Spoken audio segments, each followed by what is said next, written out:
السلام علیکم۔ میرے ساتھ ایک ایسی خاتون موجود ہیں جن کا تعلق پنڈ سرحال گاؤں سے ہے۔ یہ خاتون جن کا نام شازیہ ہے، جن کی شادی ارسلان نامی شخص سے ہوئی، جس نے شادی کے کچھ عرصہ بعد انہیں طلاق دے دی، اور طلاق کے بعد ان پر ایک گھناؤنا الزام عائد کیا کہ یہ خاتون نہیں بلکہ یہ ایک خواجہ سرا ہیں۔ مزید تفصیلات ہم جان لیتے ہیں شازیہ کی زبانی کہ ان کا کیا کہنا ہے اس حوالے سے۔ السلام علیکم۔ وعلیکم السلام۔ جی، آپ کے سابقہ شوہر نے آپ پر الزام عائد کیا ہے کہ آپ خاتون نہیں ایک خواجہ سرا ہیں، اس حوالے سے آپ کا کیا کہنا ہے؟ جی بالکل، آپ ٹھیک کہہ رہے ہیں، اور یہ واقعی میں حقیقت ہے کہ یہ سب میرے ساتھ ہوا ہے۔ اور میں آپ کو بتاتی چلوں کہ یہ سب جو زیادتی ہوئی ہے میرے ساتھ، جو ظلم ہوا ہے، میں آپ کو اس کی ساری ڈیٹیل بتاتی ہوں۔ اور یہ اس طرح ہوا ہے کہ میری شادی ہوئی تھی واقعی ایک ارسلان نامی شخص کے ساتھ، اور اس کے بعد میں 1 سال ادھر رہی ہوں۔ میرا رشتہ ٹھیک ٹھاک ہوا، اپنے گھر والوں کے بیچ میں ہی سب کچھ ہوا، اور اس کے بعد میں اس کے ساتھ رہی ہوں 1 سال۔ تو کچھ ٹائم بعد اس کے گھر والے تھے، انہوں نے ہمیں گھر سے نکال دیا، تو ہم لوگ لاہور چلے گیا اس کی چاچو کے پاس۔ تو ہم لوگ ادھر رہ رہے تھے۔ اس کے بعد اس کی چاچو نے بھی پیچھے جو ان کے گھر والے تھے ان سے ملے اور ان کو کہا کہ ان کو ادھر سے بھی گھر سے نکال دیا۔ ارسلان کے گھر والوں نے جی، ارسلان کو کیوں گھر سے نکالا؟ کیونکہ وہ نہیں چاہتے تھے کہ وہ مجھے اپنے ساتھ رکھ رہا تھا، اور وہ مجھے نکالنا چاہتے تھے، کیونکہ وہ شادی کے پہلے ہی خلاف تھے، اور وہ مجبوراً انہوں نے یہ رشتہ کیا تھا۔ کیا مجبوری تھی کہ انہوں نے کیوں رشتہ کیا؟ کیونکہ ان کا بیٹا کرنا چاہتا تھا، اور وہ نہیں کرنا چاہتے تھے کہ وہ نہیں چاہتے تھے کہ وہ ادھر سے شادی کرے۔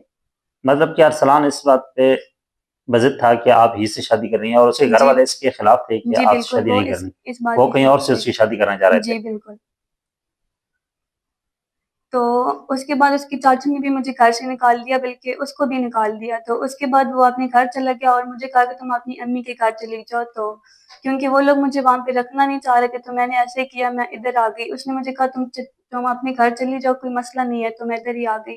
تو اس کے کچھ ٹائم بعد وہ اس طرح کرتا ہے کہ طلاق کی 3 نوٹس مجھے ایک ساتھ بھیج دیتا ہے۔ اور حالانکہ میں اس کے ساتھ فون پہ ٹھیک ٹھاک بات کر رہی تھی، اس نے مجھے کچھ بھی نہیں بتایا کہ میرے گھر والوں نے مجھے کچھ کہا یا اس طرح میں تمہیں ڈیورس دے رہا ہوں، یا اس طرح کی کوئی بھی بات نہیں کی۔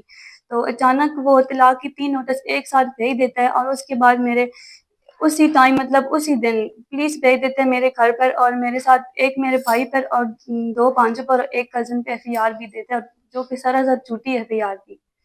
تو یہ میرے پاس ثبوت بھی ہیں، آپ دیکھ سکتے ہیں ان سب کو۔ یہ پہلی FIR ہے، یہ آپ دیکھ سکتے ہیں۔ یہ بعد میں ان کو کہوں گی یہ ساتھ بھی لگا دیں گے، آپ اور سے یہ سب کو دیکھ لیجیے گا۔ تو میں ان کو بعد میں کہہ دوں گی یہ ساتھ لگا دیں گے۔ تو اس کے بعد اس طرح ہوا کہ انہوں نے 7 FIR دے دی میرے 2 بھانجوں پہ، ایک کزن پہ اور ایک میرے بھائی پہ، جو کہ انتہائی بیمار ہیں اور جو کہ بول بھی نہیں سکتے، مطلب اس طرح ٹھیک ہیں، لیکن وہ ان کی حالت بہت زیادہ خراب ہے، اور ان کو اتنا خدا کا خوف نہیں تھا کہ یہ کسی کو بھی بے گناہ انسان کو بخش دیں، لیکن یہ لوگ عروج میں اور فرعون بنے ہوئے ہیں۔ تو میں آپ لوگوں کو بتاتی چلوں کہ اس کے بعد ان لوگوں نے اس طرح کیا، FIR دے دی میرے 2 بھانجے، اور ایک کزن جیل میں بھی رہا ہے، 2 ہفتے انہوں نے جیل میں بھی گزارے ہیں۔ اور اس کے بعد میرا بھائی جو یہ کہ جو بیمار تھا۔ آپ کے جی، بھائیوں اور کزنوں اور بھانجوں پہ انہوں نے FIR دی، وہ کس بنیاد پر اور کیا FIR دی؟ وہ سراسر جھوٹی FIR تھی، کسی بنیاد پہ بھی نہیں تھی۔ صرف یہ بات تھی کہ انہوں نے مجھے ڈیورس دی تھی، اور وہ اس بات سے جان چھڑانا چاہتے تھے کہ آگے سے یہ لوگ کچھ نہ کریں، تاکہ ہم لوگ FIR دے دیں اور ان پہ دباؤ آ جائے کہ یہ آگے اس پہ کچھ کر نہ سکیں۔ صرف اور صرف اس وجہ سے انہوں نے FIR دی، تاکہ یہ لوگ ہمارے کنٹرول میں آ جائیں اور آگے سے کچھ کر نہ سکیں۔ مثلاً کیا کچھ نہ کر سکیں؟ انہوں نے طلاق دی تھی مجھے، اور یہ بات کچھ چھوٹی نہیں ہے، ظاہر ہے میرے گھر والے تھے، میرے بھائی تھے، ماں جی، باپ تھے، وہ ان سے سوال کر سکتے تھے کہ آپ نے ایسا کیوں کیا۔ تو اس بات سے بچنے کے لیے اور اس چیز سے بچنے کے لیے انہوں نے صرف اور صرف جھوٹی FIR دی، جو کہ حقیقت نہیں تھی، صرف اور صرف جھوٹی FIR تھی۔ تو اس کے بعد طلاق دینے کے بعد 33 دن بعد وہ ایک اور جھوٹی FIR دے دیتے ہیں، جو میرا سابقہ شوہر ہے محمد ارسلان، کہ میرے بھائی نے مجھے اغوا کیا اور اغوا کر کے گھر میں رکھا ہوا ہے۔ تو طلاق دینے کے بعد اس طرح کون کرتا ہے کہ جب مجھے طلاق دے چکے تھے تو پھر اس طرح کرنے کی کیا ضرورت ہے، اور کون سا ایسا انسان ہے جو اس طرح کرتا ہے۔ جی میرے پاس اس چیز کا ثبوت بھی ہے، آپ یہ لوگ دیکھ سکتے ہیں، میں بعد میں نہیں کہوں گی یہ ساتھ ہی لگا دیں گے۔ تو مجھے ادھر سے پولیس آتی ہے گھر میں عام روٹین میں کام لگی تھی، اور آ کے مجھے اٹھا کے لے جاتی ہے، اور مجھے ادھر سے کچھ بھی نہیں بتاتی. میرے گھر میں صرف ابو تھے. ابو کو کہتے ہیں کہ ہم اسے لے کے جا رہے ہیں اور ابھی تھوڑی دیر بعد واپس کر دیں گے. تو ادھر مجھے تانا بسال میں لے کے جاتے ہیں. میری بھابھی تھی ساتھ, ان کو بھی باہر بٹھا دیتے ہیں اور مجھے اندر اکیلے لے جاتے ہیں. تو وہاں پہ جا کے مجھے ایک کمرے میں بند کر دیتے ہیں, اور بند کرنے کے بعد جو میرا سابقہ سسر تھا مختار احمد اور میرا سابقہ شوہر محمد ارسلان, وہ میرے پاس آ جاتے ہیں. اور آ کے مجھے میرا جو شوہر تھا سابقہ, وہ کہتا ہے کہ تمہارے اوپر جو بھی سارے مقدمات ہیں میرے بھائیوں پر, میرے کزن پر, وہ سارا ختم ہو جائیں گے اگر تم عدالت میں جا کر میرے حق میں بیان دے دو کہ میں تمہارے ساتھ رہنا چاہتی ہوں. اور جو میرے سسر تھے وہ بھی مجھے اسی طرح بولتے ہیں اور مجھے کافی دھمکیاں دیتے ہیں کہ اگر تم نے ایسا نہیں کیا تو ہم تمہیں ادھر سے باہر نکل کے گولی مار دیں گے اور تمہارا پورا خاندان تباہ کر دیں گے. تو میں یہ بات پولیس کے سامنے گئی یا آپ اکیلے میں تھے؟ نہیں, یہ بات پولیس کے سامنے نہیں کہی تھی. میرے کمرے میں جب پولیس نے ان دونوں کو بھیجا تھا تب انہوں نے مجھے یہ بات کہی تھی کہ یہاں سے نکل کر تم نے ہمارے حق میں بیان نہیں دیتا, ہم تمہیں گولی مار دیں گے, تمہارا جو پیچھے پورا خاندان ہے ان کو بھی ختم کر دیں گے اور برباد کر دیں گے. تو میرے ساتھ کوئی بھی نہیں تھا. میرے گھر سے ایک بھابھی تھی, وہ بھی ان لوگوں نے باہر بٹھا دیا تھا. تو میں واقعی ان کے دباؤ میں آ گئی کیونکہ میں ڈر گئی تھی بہت زیادہ, کیونکہ میرے ساتھ کوئی بھی نہیں تھا. تو میں نے عدالت میں جا کر انہی کے حق میں بیان دے دی کہ ٹھیک ہے میں انہی کے ساتھ رہنا چاہتی ہوں. اور ساتھ میں یہ لوگ یہ بھی کہتے تھے کہ اگر ہمارے حق میں بیان دے دیے تو ہم تمہارے بھائیوں کو, تمہارے کزن کو, تمہارے بھانجوں کو, سب کو فارغ کر دے گی. مطلب جو بھی جھوٹے پرچے ہیں, مقدمات کی ہیں, ان کو ہم ختم کر دیں گے اور آپ لوگوں کی جان چھوٹ جائے گی. تو میں نے یہی سوچا کہ چلو اگر اس طرح ہوتا ہے تو ٹھیک ہے, میں کر دیتی ہوں. اور ان کا دباؤ بھی اتنا تھا کہ میں واقعی پریشر میں آ گئی اور میں نے ان کے حق میں بیان دے دیے. زبردستی کے بیان تھے وہ. اور اس کے بعد انہوں نے اپنے حق میں بیان دلوا دیے. تو جیسے ہی میرے بھائی ادھر پہنچے تھے, میرے ساتھ بیٹھی ہیں ابھی, یہی ادھر اس ٹائم بھی میرے ساتھ پہنچے تھے. تو میں نے انہیں بتایا کہ میرے ساتھ یہ سب کچھ ہوا ہے. تو انہوں نے مجھے کہا کہ ٹھیک ہے ہم لوگ اپیل کرتے ہیں, تمہارے زبردستی کی بیان ہے تو اس طرح ہم کرتے ہیں. تو دوبارہ ہم نے وہ پروسیجر کیا, لیکن دوسرے دن وہ جج نے کہا کہ نہیں, اگر ابھی تم دوبارہ بیان دو گی تو تم جیل چلی جاؤ گی, اس لیے ابھی تمہارے بیان ہم نہیں لے سکتے. تو اس کے بعد میں اپنے گھر آ گئی. اور تو اس کے بعد بھی ہم لوگوں نے ہمیں مطلب انہوں نے سکون میں نہیں رہنے دیا. کچھ دن بعد پھر ایک ڈکیتی کے FIR کر دیتے ہیں میرے بھائیوں پر, میرے دونوں بھائیوں پر. ایک یہ جو میرے ساتھ بیٹھی ہوئی ہیں اور ایک دوسری سائڈ بیٹھے ہیں, تو ان پہ وہ انتہائی بیمار ہے. مطلب ابھی انہیں 3 دن پہلے بلڈ لگا اور وہ بول بھی نہیں سکتے. مطلب اگر کچھ بولتے ہیں تو ان کی سانس پھول جاتی ہے, انہیں بہت مسئلہ ہوتا ہے. اور ان کو پھر بھی کچھ نہیں کیا لوگوں نے. اتنا خدا کا خوف نہیں ہے کہ وہ ایک بیمار انسان کو بخش دیں اور ان کو سائڈ پہ کر دیں. تو ان لوگوں نے اتنی زیادتی کی ہے. اور میرے اس بیمار بھائی پہ بھی جھوٹی FIR انہیں ڈکیت بنا لیتے ہیں اور ان کو بھی FIR میں دے دیتے ہیں. تو وہ تو اللہ کا شکر ہے کہ اللہ تعالیٰ نے ہماری مدد کی, کیونکہ ہم سچ کے ساتھ چل رہے تھے اور اللہ نے ہماری اتنی مدد کی کہ میرے دونوں بھائیوں کی ضمانت کنفرم ہو گئی اور میرے بھائیوں کی جان چھوٹ گئی. تو اس کے بعد ایک اور نوٹس بھیج دیتے ہیں. وہ مجھے یہ کہتے ہیں کہ مطلب میں ٹھیک نہیں ہوں, مطلب ایک عورت نہیں ہوں. تو 1 سال میں ان کے ساتھ رہی ہوں. طلاق دینے کے بعد بھی وہ مطلب جیسی طلاق دیتے ہیں 33 مطلب اس کے بعد ہی کچھ ٹائم بعد ہی ساتھ میں رجوع بھی کر دیتے ہیں کہ وہ میرا سابقہ شوہر کہتا ہے کہ میں بسانا چاہتا ہوں, یہ لوگ خود میرے ساتھ نہیں رہنا چاہتی, میں ایسے بسانا چاہتا ہوں. تو ساتھ رجوع بھی کر دیتے ہیں. اور کچھ دن بعد پھر یہ نوٹس بھیج دیتا ہے کہ میں ایک عورت ہی نہیں ہوں.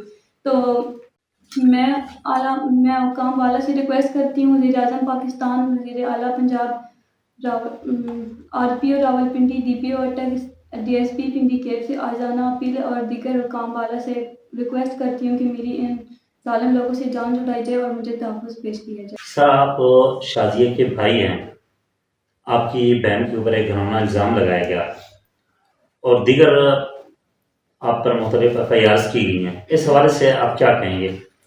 بسم اللہ الرحمن الرحیم. میرا نام امجد خان ہے, میں پنڈی سرال کا رہائشی ہوں. یہ تھانہ بسال کا معاملہ ہے. یہ ارسلان ولد مختار احمد, اس نے ہمارے اوپر 3 FIRیں 3 مہینوں کے اندر 3 FIRیں کرائی ہیں. اصل میں ہمارا مسئلہ یہ شروع ہوا کہ ہماری ہمشیرہ کو انہوں نے طلاق دی ہے. طلاق دینے کے بعد انہوں نے ہمارے اوپر لڑائی جھگڑے کی ایک FIR کرا دی. 4 بندے اس میں نامزد کیے.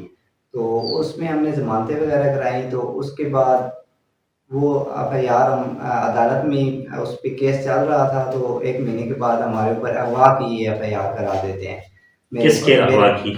میرے بھائی کے اوپر اغوا کی FIR کرا دیتے ہیں کہ اپنی وہ ارسلان کراتا ہے کہ میری بیوی کو اغوا کر کے محمد کامران لے گیا. محمد کامران کی شازیہ بی بی حقیقی بہن ہے. ٹھیک ہے. تو اس سے پہلے یہ نوٹس, لیگل نوٹس میرے پاس موجود ہے, تو یہ آپ دیکھ سکتے ہیں, یہ ہمیں دے چکا ہے, یہ لیگل نوٹس ہمیں دے چکا تھا 1 مہینہ 33 دن پہلے. تو اس کے بعد یہ ہمارے اوپر اغوا کی ایف آئی آر کرا دیتا ہے.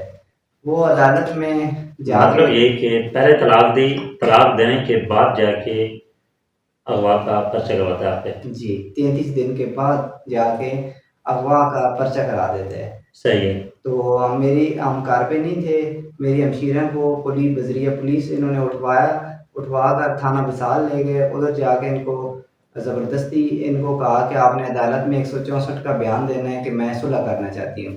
اس کو عورت تھی, اس کو نہیں پتہ تھا, اس کو دباؤ میں لا کر انہوں نے زبردستی بیان دلوایا. جب میں ادھر پہنچا تو اپنی ہمشیرہ سے پوچھا تو اس نے مجھے ساری بات بتائی. تو ہم نے کہا کہ ہم جج صاحب کے ساتھ دوبارہ ان کے پاس پیش ہوں گے.